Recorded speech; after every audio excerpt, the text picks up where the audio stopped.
Assalamualaikum warahmatullahi wabarakatuh. Bismillahirrahmanirrahim. Alhamdulillahirrabbilalamin. Wa bihi nasta'inu ala umurid dunya waddin. Wassalatu wassalamu ala Muhammad wa ala ali Muhammad. Kama sholata ala ali Ibrahim wa ala ali Ibrahim. Innaka Hamidum Majid. Qala ta'ala fil Qur'anil Karim. A'udzubillahi minasyaitonir rajim. Bismillahirrahmanirrahim. La in syakartum la azidanakum wa la in kafartum inna adzabil sadid. Sadaqallahul azim. Amma ba'du.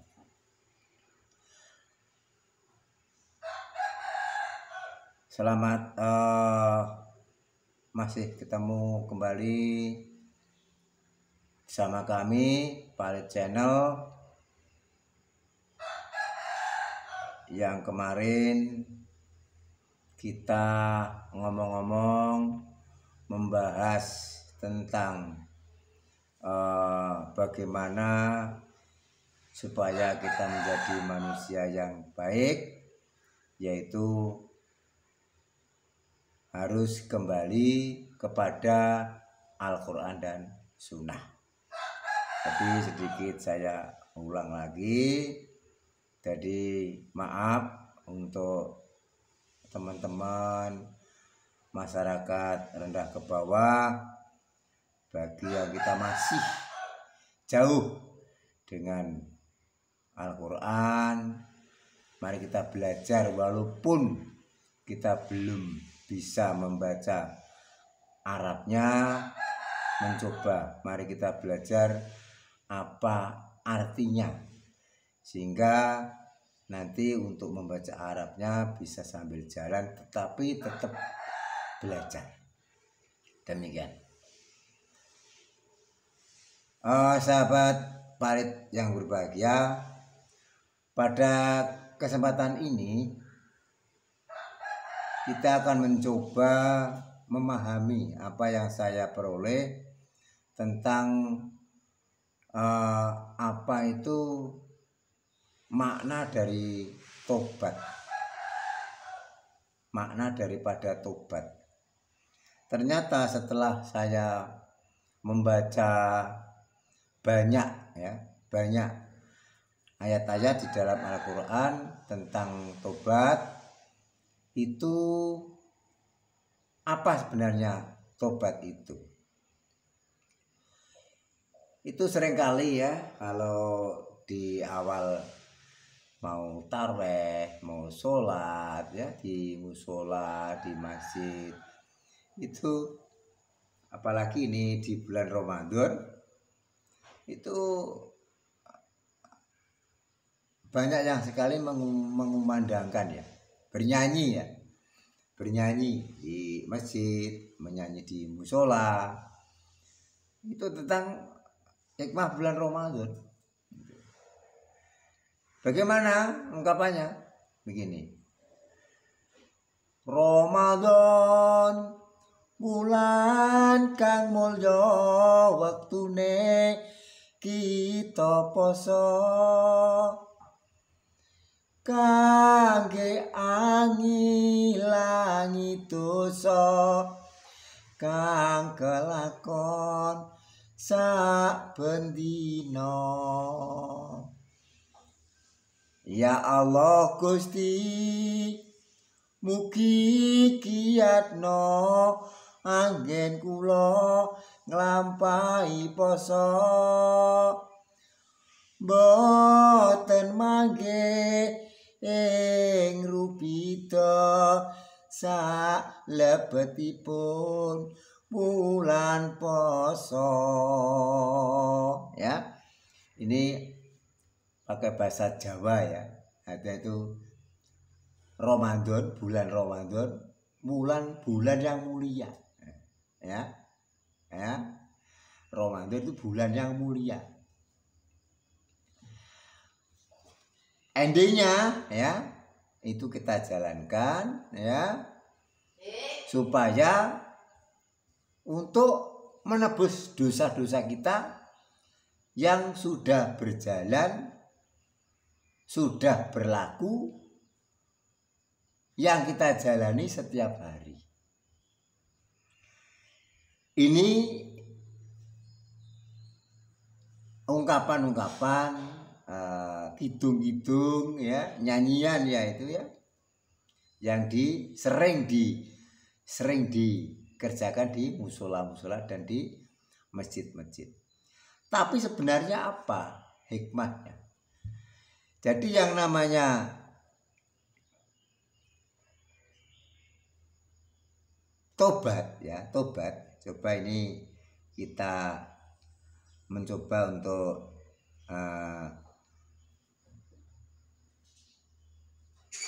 membahas apa isi arti daripada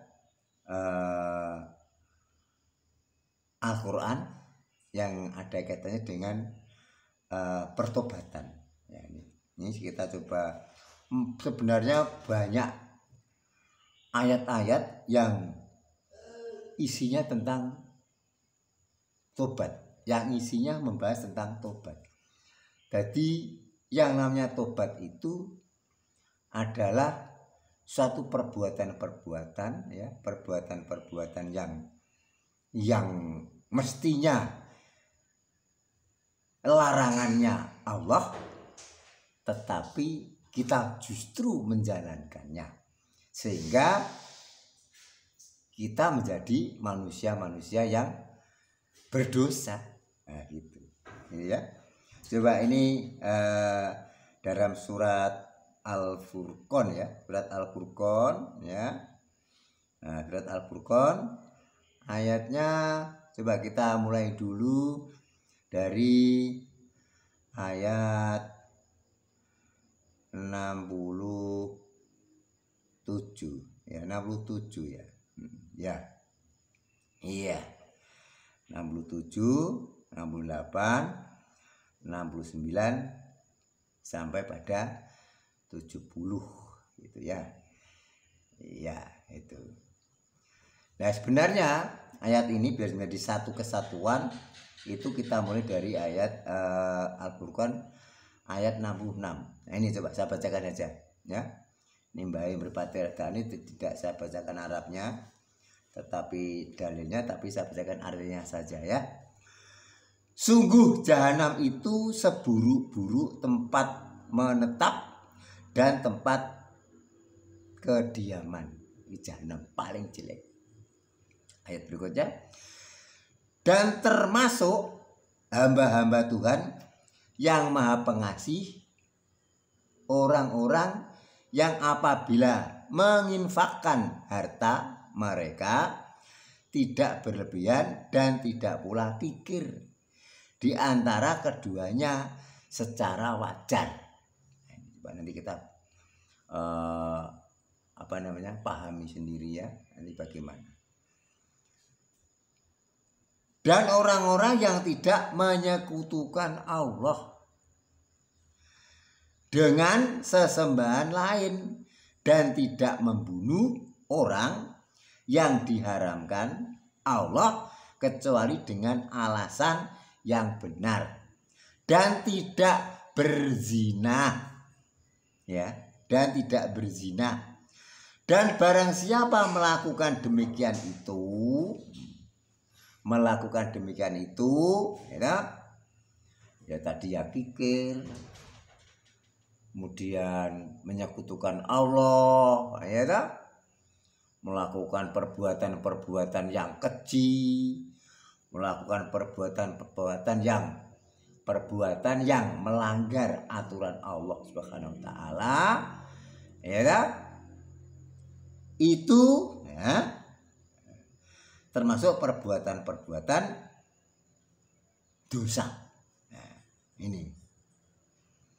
Dan barang siapa melakukan demikian itu, kalau melakukan tadi zina, syirik ya, menyekutukan Allah dengan apa saja?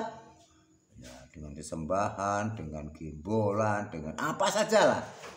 yang misalnya poligami keyakinan, ya, dia mendapat hukuman yang berat.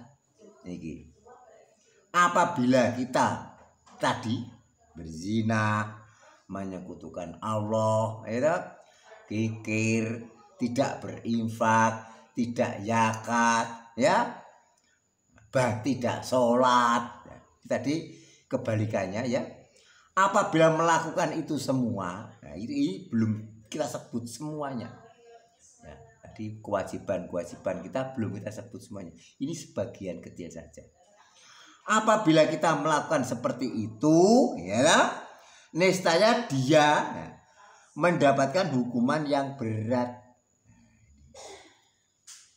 Yakni, ya, kalau itu dilakukan terus, ya, akan dilakukan terus, akan dilipat gandakan azab untuknya, ya, akan dilipat gandakan azab untuknya, ya, pada hari kiamat, dan dia akan kekal dalam azab itu dalam keadaan terhina. Ini kekal di dalamnya, kekal.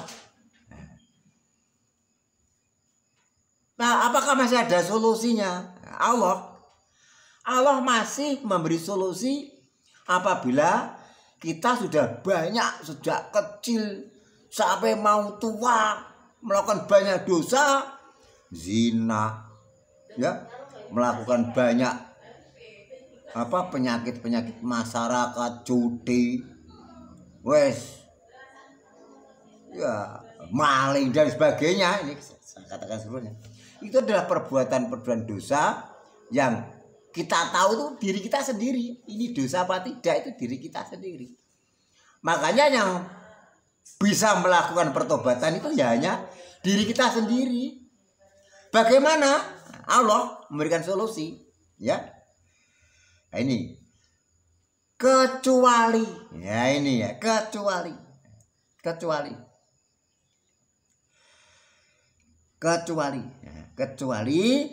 orang-orang yang bertobat,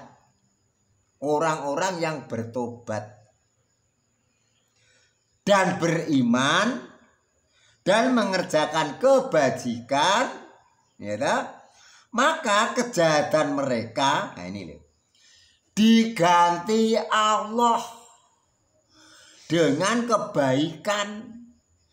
Ini Allah Maha Pengampun, Maha Penyayang. Jadi kita tidak usah takut. Yang sudah banyak melakukan dosa, melakukan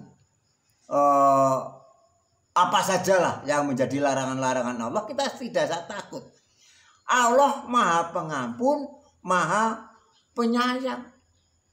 Oleh itu marilah bersama-sama kita bertobat. Bagaimana caranya? Tobat ini tidak hanya diucapkan saja saya bertobat. Dengan ucapan-ucapan astagfirullahaladzim, mohon maaf. Ya Allah, mohon maaf ya Allah atas kesalahan saya, atas dosa-dosa saya ya Allah. Bukan itu.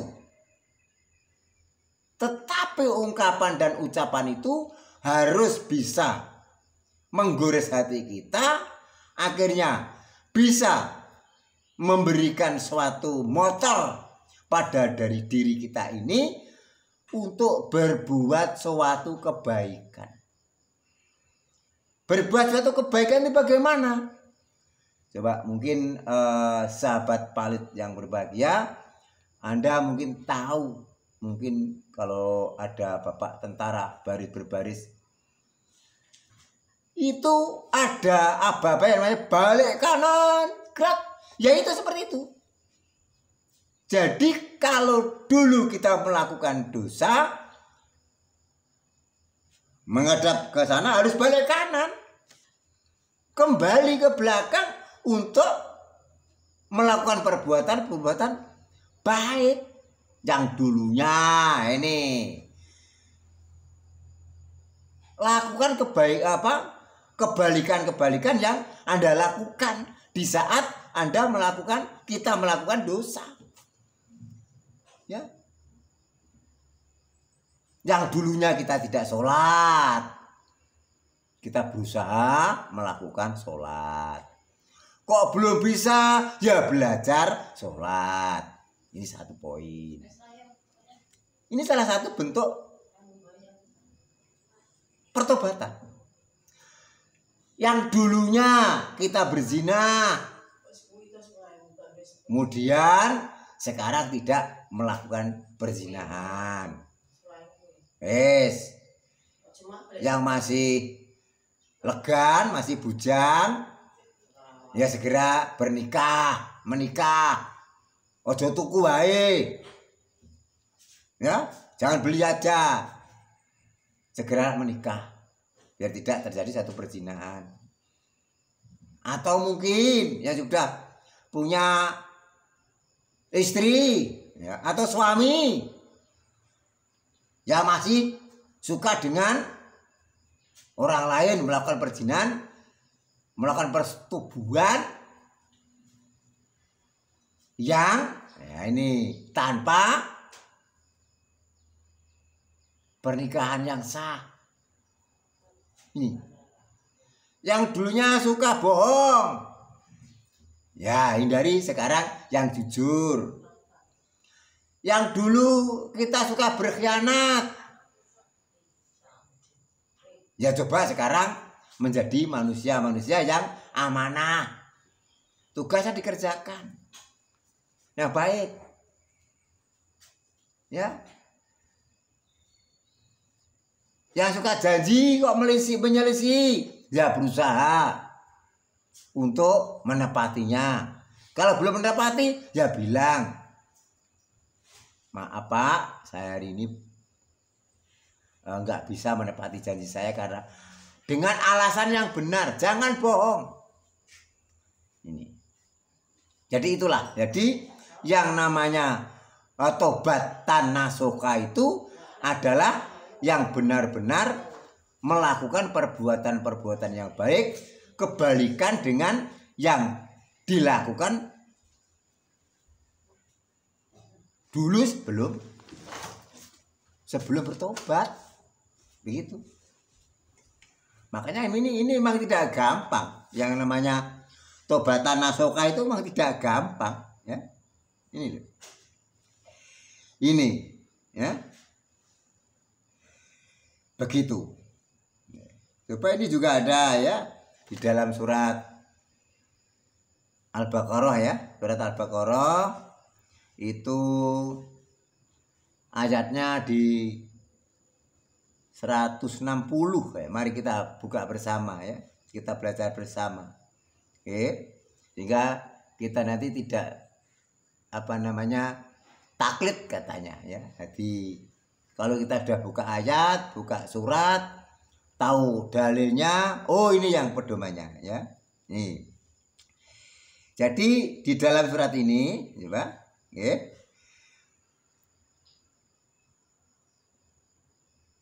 Nah ini ya. Nah, tidak saya baca ini untuk Arabnya ini baik berpati rodok daripada salah nanti. Kecuali mereka yang telah bertobat, mengadakan perbaikan dan menjelaskannya. Mereka itu yang aku terima tobatnya dan akulah yang maha menerima tobat, maha penyayang. Ini yang namanya tobat di sini adalah ini mengadakan perbaikan ya. Dan menjelaskan kenapa kowe mbiyen kok melakukan itu. Dah, intinya itu. Kok kalau kamu misalnya makan bertobat hanya kata-kata saja, itu belum bentuk perwujudan tobat. Yang namanya tobat itu harus melakukan perbuatan-perbuatan yang ya kebalikan dengan yang kita lakukan masa lalu kita, yang dulunya berbuat jelek menjadi berbuat baik. Ya. Seperti yang saya katakan tadi, yang dulunya suka bohong, sekarang ya harus jujur. Nah, itu jujur. Memang orang jujur itu enggak ringan sih, ya. Orang jujur itu berat, ya. Yang dulu tidak pernah zakat, ya lakukan zakat sekarang sesuai dengan aturan-aturan Rasulullah SAW dalam hadis. Jadi atur di sana. Gitu. Yang dulu tidak pernah sholat, ya sudah lakukan sholat, menjalankan syariat-syariat Islam. Jalankan semampunya, bukan semaunya, tapi semampunya. Kita berusaha untuk semaksimalnya. Biar kita paham, ya baca Al-Quran. Kok belum bisa huruf-huruf hijaiyahnya? Ya artinya, diamalkan. Diamalkan. Untuk memperbaiki akhlak kita. Sesuai kehadiran Rasulullah di dunia ini memang memperbaiki akhlak manusia. Dengan apa? Dengan Al-Quran. Kok bingung? Al-Quran kok isinya begini. Nah, harus kita bahas. Jadi di dalam Al-Quran itu ada pokok-pokok ayat yang harus dikerjakan. Ya. Ada pokok-pokok ayat yang harus dikerjakan. Tetapi ada ayat-ayat, ya, ada ayat-ayat itu yang hanya wajib untuk diyakini saja. Tetapi dengan keyakinan ayat-ayat tadi supaya mengarah suatu perbuatan nyata. Nah, coba kita baca ini ya. Dua jenis ayat yang sudah disampaikan oleh Allah Subhanahu wa taala ya. Ini surat Ali Imran ya, surat Ali Imran ayatnya ayat 7 ya. Ini coba perhatikan ya. Ini dua jenis ayat ini memang kadang-kadang kita tidak tahu, makanya kok ayat Quran seperti ini ternyata harus kita tahu, kita paham. Makanya para ustadz, para guru ya, kalau kita mau belajar dengan Al-Quran, coba ayat-ayat seperti ini disampaikan supaya bisa lebih paham, bisa memahami. Ya, ini menceritakan tentang Al-Quran. Coba ini kita baca ya. Dialah yang menurunkan kitab Al-Quran. Dia siapa? Allah. Kepadamu Muhammad di antaranya ada ayat-ayat yang muhkamat. Nah, ini ayat muhkamat. Ya, disebutkan itulah pokok-pokok kitab Al-Quran. Nah, ini pokok-pokok. Nah, pokok-pokok ini ya yang wajib untuk dikerjakan.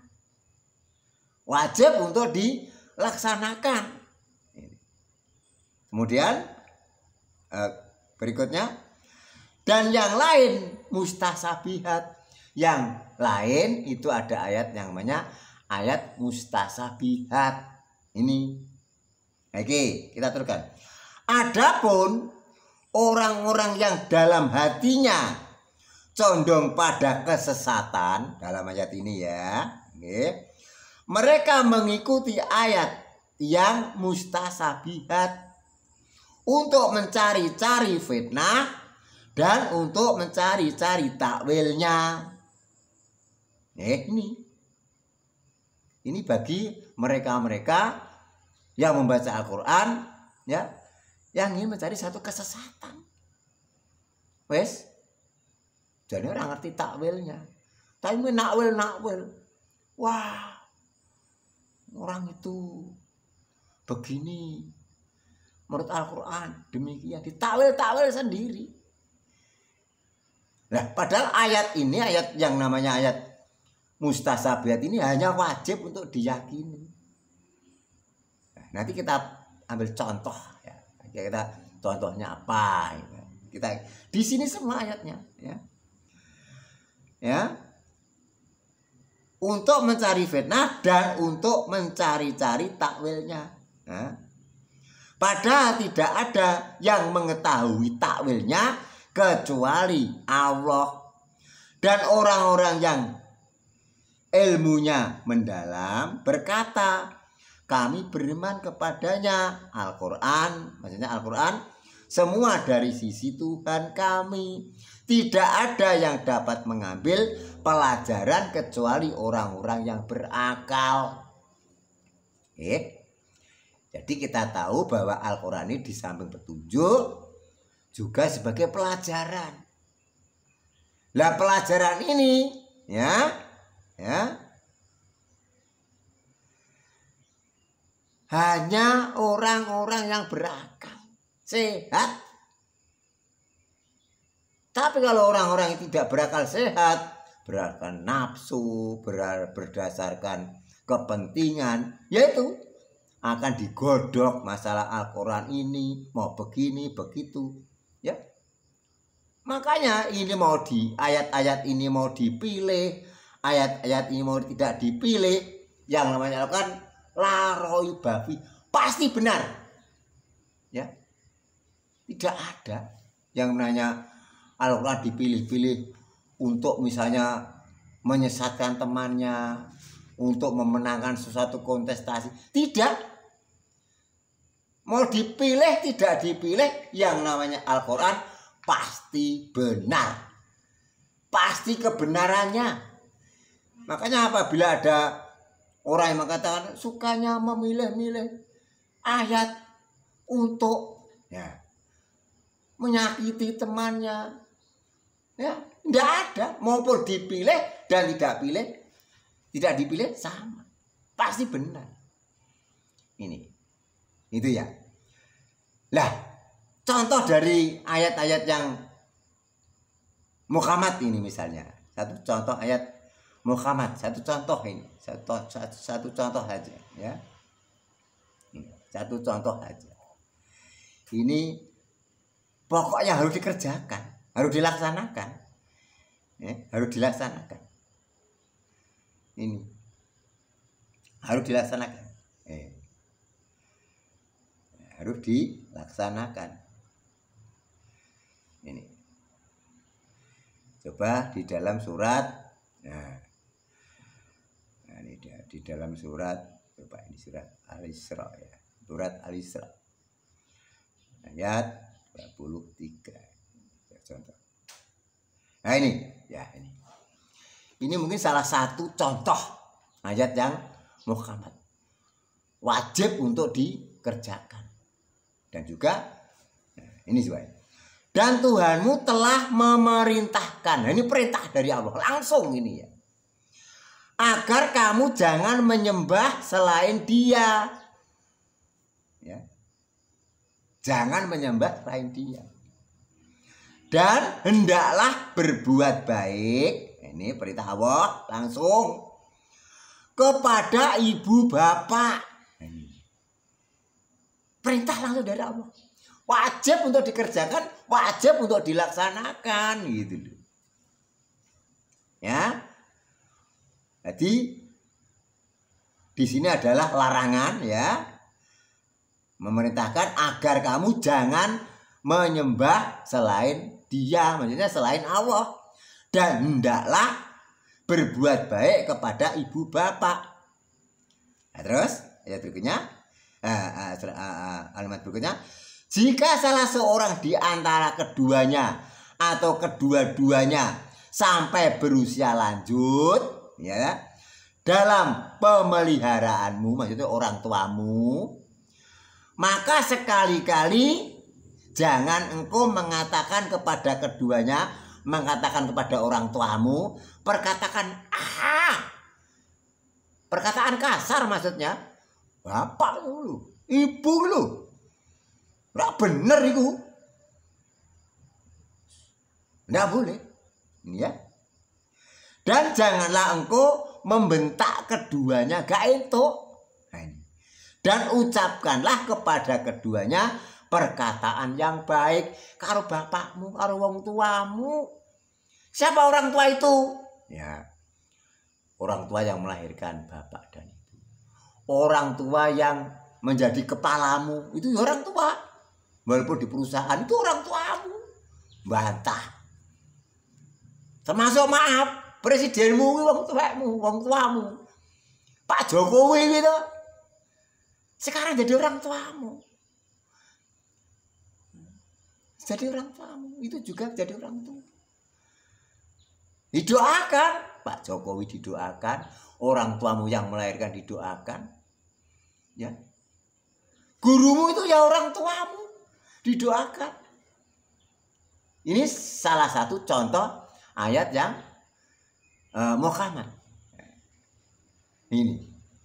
Nah, contoh yang ayat tentang mustasabiyat ya bagaimana? Coba ini saat kita ambil contohnya saja biar makanya kita harus bisa membedakan. Oh, ini wajib dikerjakan. Wajib dilaksanakan. Coba ini ya. Coba ini satu contoh, salah satu contoh biar tahu. Nah. Ini ya, satu contoh ini. Nah, ini satu contohnya. Ini agak pendek nih ya. A'udzubillahi minasyaitonirrajim. Bismillahirrahmanirrahim. Innal ladzina kafaru sawa'un 'alaihim ya an andartahum am lam turdirhum la yu'minun. Ya, sesungguhnya, nah ini orang-orang kafir sama saja ya bagi mereka engkau Muhammad beri peringatan atau tidak engkau beri peringatan, mereka tidak akan beriman. Ya, wong nek wis kafir ya. Kamu beri peringatan atau tidak kamu beri peringatan, dia sama saja tidak beriman. Mesti ngeyel. Halah, wong dia ra gendang. Percaya. Ngeyel. Oh, makanya tak ada di ngeyel. Ya toh? Terus berikutnya. Nah, kenapa? Ya. Karena apa ini? Kota maullah ala kulubihim wa ala samihim wa ala absorihim ya. Absorihim gisawatu walahum adabun adim. Kenapa? Allah telah mengunci hati dan pendengaran mereka, penglihatan mereka telah tertutup dan mereka akan mendapatkan adab yang berat. Diyakini saja, orang sambok bantah, orang sambok karang-karang. Wah, begini, masalahnya begini, nggak usah. Ya sudah. Allah telah mengunci hati. Wong iki kandhane angel, atine dikunci. Mau dia jadi pejabat, dia jadi seorang pribadi. Pak, itu salah. Tapi karena sudah dikunci hatinya oleh Allah, ya ngeyel. Kadanono ya ngeyel. Harus kita yakini. Blubok. Ya, itu. Nah, coba. Nah, ini. Nah, terus ada pengakuan. Ini juga dari Allah juga ya. Terus Allah mengatakan yang lain. Ini. Wa minan nasi may yaqulu aman nabillahi wa bil yaumil akhiri wa mahum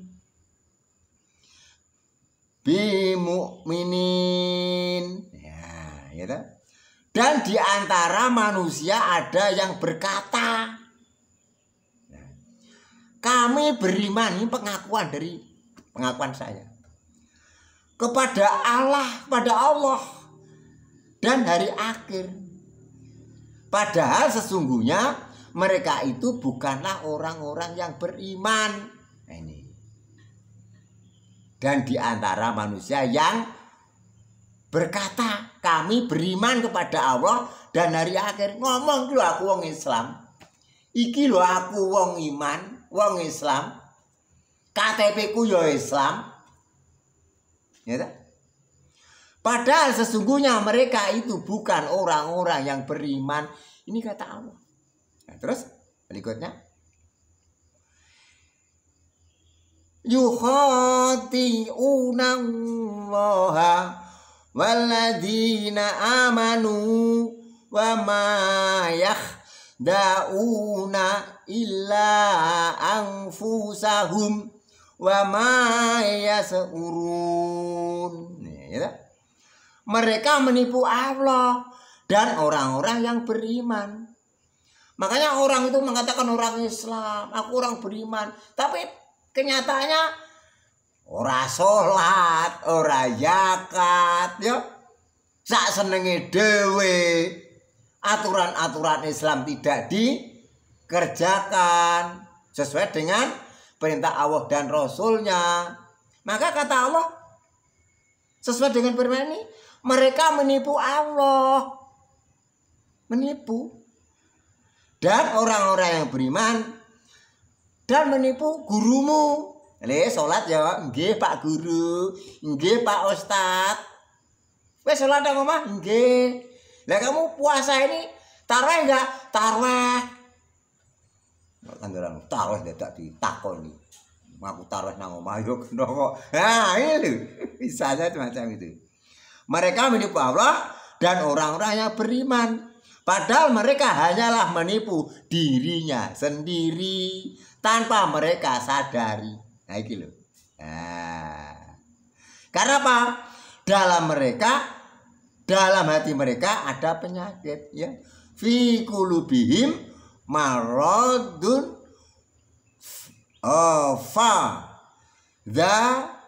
dahumullahu marada walahum adabun alim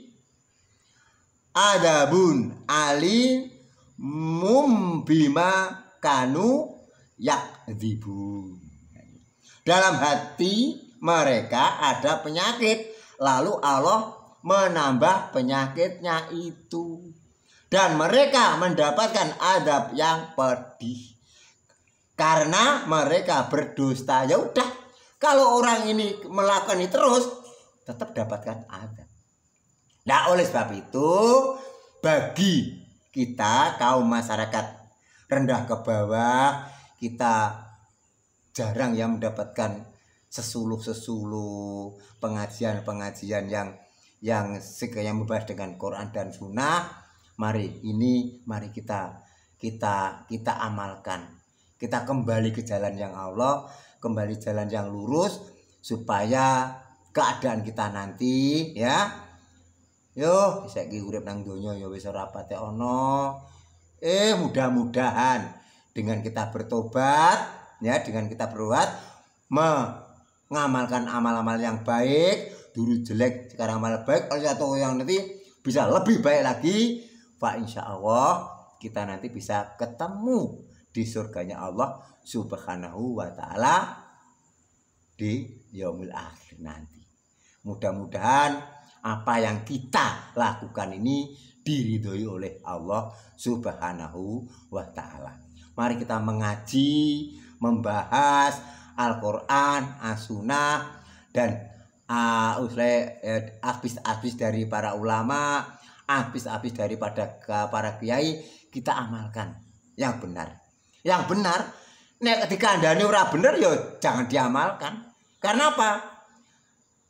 Ketaatan itu hanya pada taat yang baik dan yang benar. Atau fil ma'ruf. Taat itu hanya pada kebenaran dan kebaikan. Nek kira-kira yang disampaikan atau kira-kira yang disarankan, yang diadviskan itu tidak benar, ya jangan kerjakan. Apakah itu melanggar Al-Quran apa tidak? Sesuai dengan hadis, semoga sesuai norma-norma masyarakat, tidak begitu, ya. Saya kira itu sahabat Palit yang berbahagia, di bulan Ramadan ini mudah-mudahan kita bisa mengamalkan ibadah puasa dengan tanpa halangan apa-apa dan bisa menjadi salah satu bentuk pertobatan. Jadi amal baik kita supaya nanti amalan kita diterima oleh Allah Subhanahu wa taala dan mendapatkan ridho Allah Subhanahu wa taala amalan-amalan kita ini. Karena apa? Seringkali banyak kita menunggu ridho dari Allah. Jadi amalan-amalan yang diridhoi oleh Allah itu ya amalan-amalan yang sesuai dengan perintah Allah dan Rasul. Itu yang diridhoi. Kalau amalan-amalan yang di luar itu, ya saya kira tidak diridhoi. Contoh Rasulullah mesti benar, mesti diridhoi. Karena Al-Quran la raiba fi mesti benar, pasti diridhoi. Makanya kalau amalan-amalan kita ingin diridhoi Allah, ya kita mengamalkan apa-apa yang ditulis ya di dalam Al-Quranul Karim, terutama kita mengamalkan ayat-ayat yang muhkamat. Kalau ayat-ayat mustasabihat itu adalah ayat-ayat yang wajib untuk kita yakini saja. Wajib untuk kita yakini, tetapi keyakinan kita dalam ayat-ayat itu mengarah pada suatu perbuatan untuk kegiatan di dunia ini ya. Jadi dunia ini memang salah ladangnya untuk akhirat. Perbuatan kita di dunia ini nanti akan kita bawa ke akhirat. Begitu saya kira itu yang dapat saya sampaikan. Semua kesalahan saya, kekurangan saya, ini mari kita hanya kita masih belajar. Maaf Bapak Yai, Bapak Ustadz, saya ini belajar dan ini saya memang menyampaikan hasil belajar saya bukan untuk siapa-siapa tapi untuk diri saya sendiri ya. Tapi memang sengaja saya bisa mengungkapkan, mereproduksi hasil belajar saya ini. Jadi pemahaman saya tentang agama, tentang Al-Quran itu seperti itu. Makanya mungkin masih perlu saya mendapatkan bimbingan, mendapatkan saran dari para tokoh-tokoh, para kiai, alim ulama, supaya nanti saya bisa lebih banyak memahami secara benar dan tepat. Saya kira itu yang dapat saya sampaikan. Akhirul kalam, billahi taufiq wal hidayah. Wassalamualaikum warahmatullahi wabarakatuh.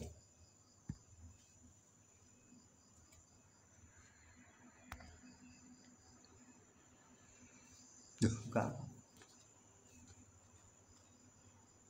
Duh. Ura ke mau. Lalu cerita ketepus piye ke mau.